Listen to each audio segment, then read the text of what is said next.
And did the policeman suggest to you that this man that they wanted you to see might have been the one who had mugged you? Is that right? You can just answer yes or no.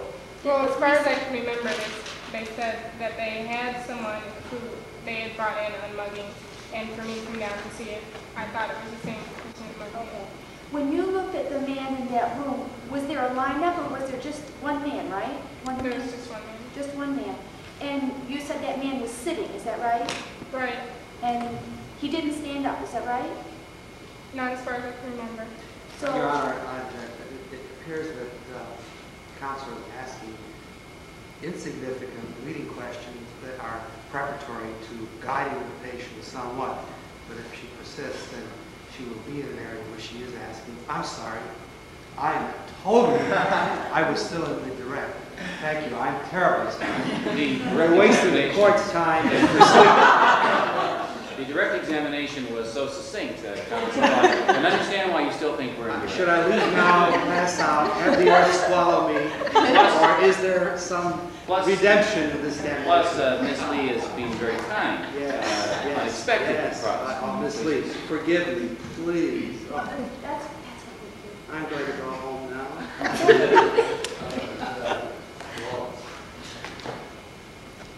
The mother spoke to you when you were on the street, is that right? Two words. Yeah, just a little bit. And the man that you saw in the police station, he didn't speak to you, is that right? No, I didn't come in that close contact with him. In your statement and also on direct, you said that you were fumbling through your purse to get your wallet, right?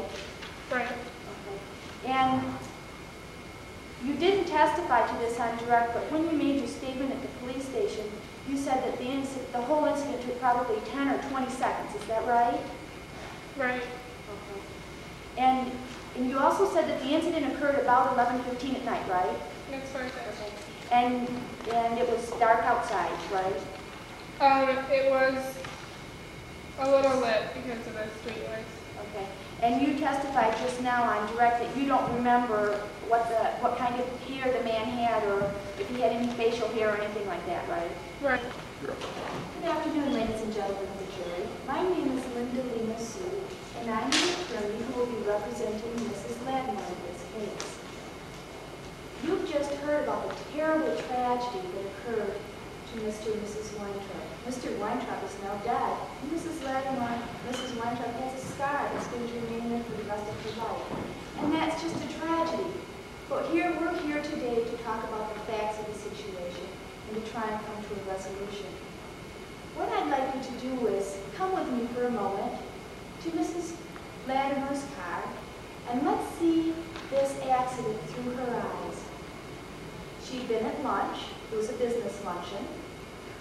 She had talked with her client. They shared a glass of wine. She was on prescription medication. Yes, she was. She was driving to her next appointment. It was a 1:30 appointment. She was a little bit late, but it wasn't anything to worry about. She wasn't concerned at all. She was driving down Stovall Road.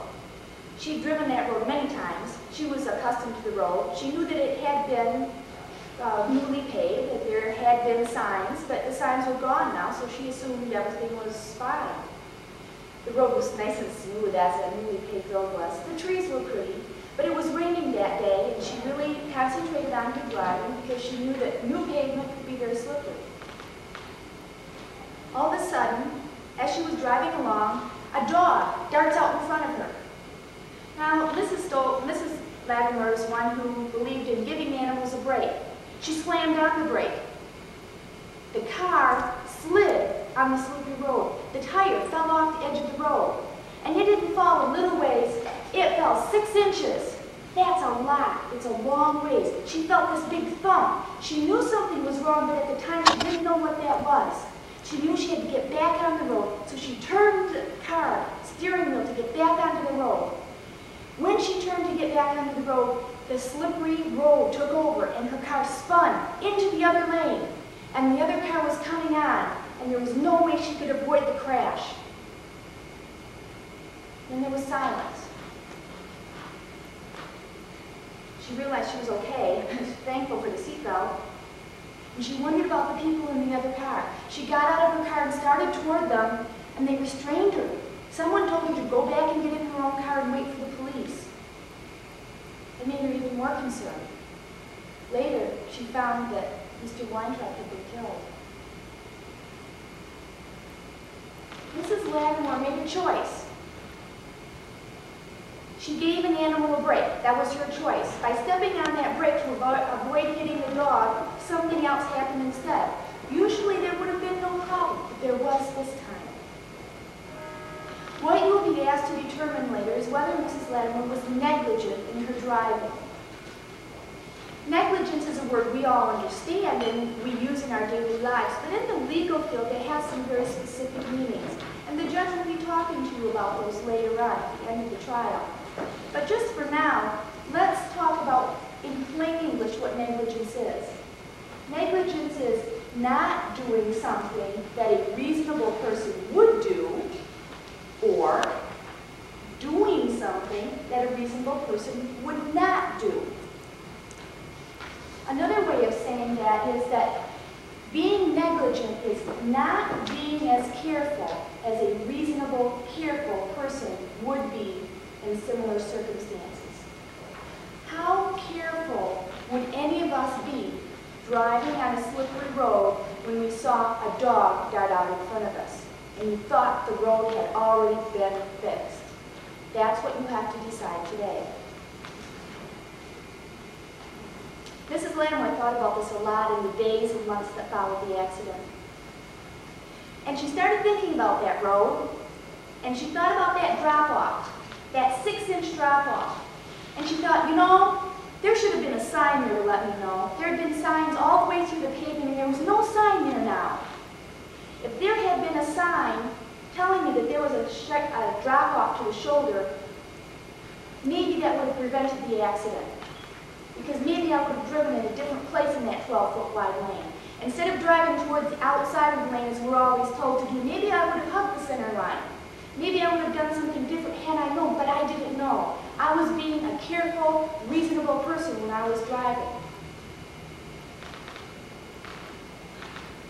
At the conclusion of this trial, you, the ladies and gentlemen of the jury, will be asked to make a choice.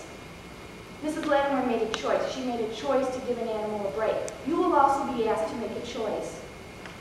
There's no question that a tragedy has occurred. A man has died. A woman is scarred for life. But you're going to be asked to determine whether the accident was caused by Mrs. Lattimore's choice, her choice to give a dog a break, or by the road commission's failure to post the appropriate warning signs.